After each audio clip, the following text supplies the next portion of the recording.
In July 1968, over 10,000 people lined the streets of Harlem for Bumpy Johnson's funeral. But the woman standing at the front, dressed in black, wasn't crying. Mayme Johnson had learned long ago that tears were a luxury she couldn't afford. Not in Harlem, not in the life she'd chosen. This is the story of how she became that woman.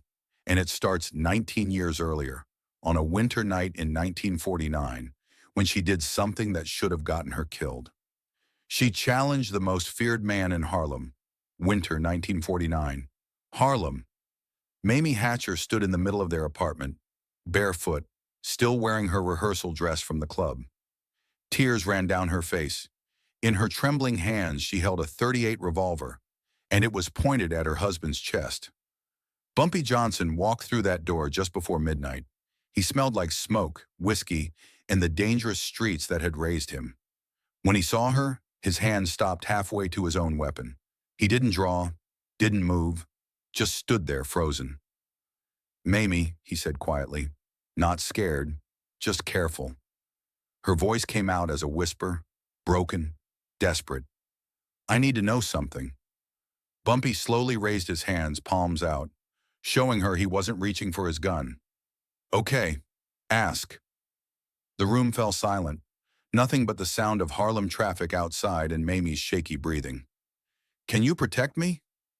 4 words, but they carried the weight of everything that had happened in the last 3 weeks. The men following her to work.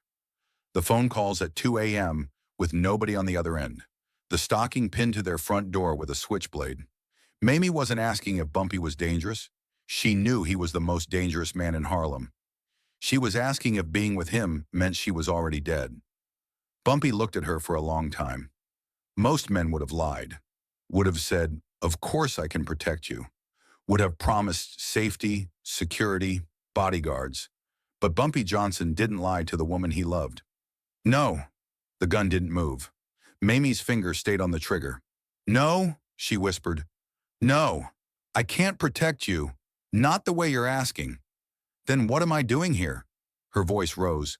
"What am I doing in this apartment, in this life, if you can't keep me safe?" Bumpy took one step forward, slow, careful.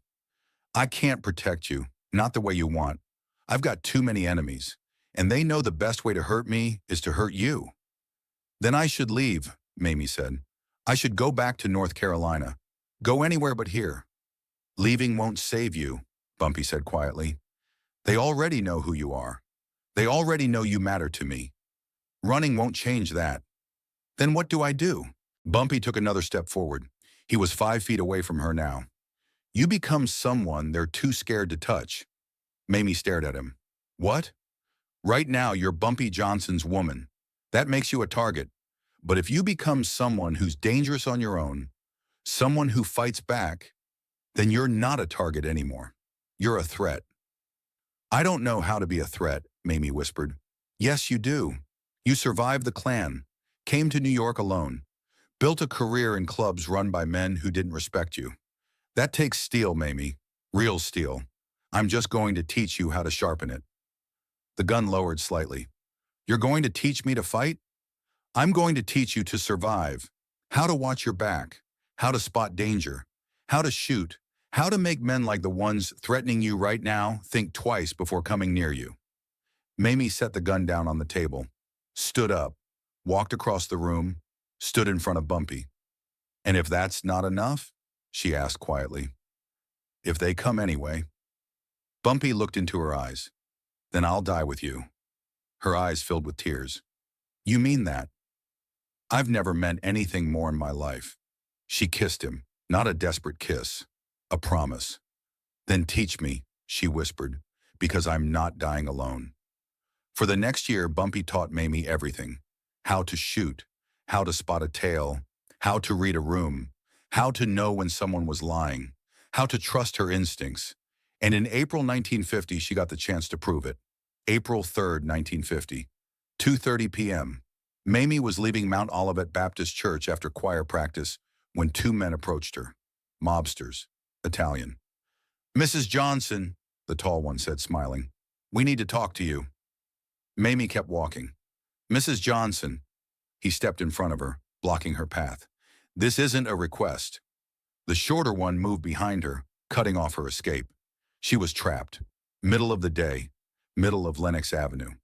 What do you want? Mayme asked, her voice steady. We want you to come with us. Just for a conversation about your husband. I'm not going anywhere with you. The tall one's smile faded. Mrs. Johnson, you don't have a choice. The shorter one put his hand on her shoulder. Firm. Get your hand off me, Mayme said quietly. Or what? The tall one asked, stepping closer. You gonna scream? Nobody here is going to help you. He was right. People walked past, looking away, pretending not to notice. The shorter one's grip tightened. Come on, don't make this difficult. Mayme reached into her purse. The tall one saw the movement, his hand going to his waistband.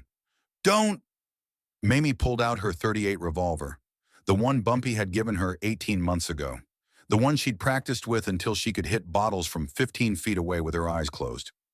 She pointed it at the tall one's chest. Get away from me. You're not going to shoot me? Not in broad daylight. You're right, I'm not going to shoot you. She turned and shot the shorter one. The bullet hit him in the shoulder, spinning him around, sending him crashing into a parked car. He screamed, clutching his shoulder, blood seeping through his fingers. The tall one reached for his gun. Mayme turned back to him, the .38 still steady in her hand. Don't. He looked at her, looked at his partner bleeding on the sidewalk, looked at the gun in Mayme's hand, and he ran, sprinted down Lenox Avenue like his life depended on it. The story spread through New York's underworld like wildfire. Bumpy Johnson's wife shot a Genovese soldier in broad daylight. The message was clear. Touch Mayme Johnson and you'll wish you were dead. 2 years later, in 1952, Bumpy Johnson was arrested. Federal charges, narcotics conspiracy, 15 years. When the judge read the sentence, Mayme was in the courtroom. She didn't cry. She just looked at Bumpy and nodded once. A silent promise. I'll be here when you get out. Bumpy was sent to Alcatraz. For the next 11 years, Mayme Johnson ran Harlem. Not officially. Bumpy's lieutenants handled the day-to-day operations, but everyone knew the real power was Mayme. She collected the tributes. She settled disputes. She made the decisions that kept Bumpy's empire running while he was 2,000 miles away. The first year was the hardest. Rivals thought with Bumpy gone, Harlem was up for grabs. They were wrong. When a crew from Brooklyn tried to move in, Mayme didn't negotiate. She sent a message. You have 24 hours to leave. The crew laughed, said a woman couldn't hold Harlem without Bumpy. Within 48 hours, their 3 main locations had been burned to the ground. The crew left and never came back. Word spread fast. Mayme Johnson wasn't just Bumpy's wife. She was his equal. For 11 years, Mayme kept Bumpy's empire running. She was ruthless when she needed to be, merciful when she could afford it, smart always. When kids in Harlem couldn't afford school supplies, Mayme made sure they got them. When families couldn't pay rent, Mayme made arrangements. When police harassed black businesses, Mayme made phone calls that made the harassment stop. She did what Bumpy had always done. She made sure Harlem took care of its own. In 1963, Bumpy was released. He walked out of Alcatraz, took a plane to New York, and landed at LaGuardia Airport. Mayme was waiting for him at the gate. Bumpy saw her standing there, still beautiful, still strong. Gray streaks in her hair now. He smiled. Did you hold it together? Mayme smiled back. I didn't hold it together, Bumpy. I made it stronger. They walked out of that airport hand in hand, and for the next 5 years until Bumpy died in 1968, they ruled Harlem together. Not as boss and wife, as equals. July 7th, 1968. Bumpy Johnson collapsed at a Harlem restaurant. Heart attack. He was dead before the paramedics arrived. 62 years old, the king of Harlem, gone. Mayme didn't cry at the funeral. She stood there stoic, wearing black, accepting condolences. She'd known this day was coming, had known it since that night in 1949 when Bumpy said, I'll die with you. He'd kept his promise. Mayme Johnson lived 41 more years after Bumpy died. Never remarried, never left Harlem. In 2008, when she was 93, a journalist asked her, what was it like being married to Bumpy Johnson? Mayme smiled. He never lied to me, That night when I held a gun to his chest and asked if he could protect me, and he said no, that was the moment I knew I'd found the only man worth dying for. Because he was honest, even when the truth was terrifying. Did you ever use that gun again? No, I never had to. Word spread. After that, nobody touched me. But you want to know the real test? Those 11 years Bumpy was in Alcatraz, I ran Harlem by myself. And when he came home, he didn't find a broken woman. He found a partner.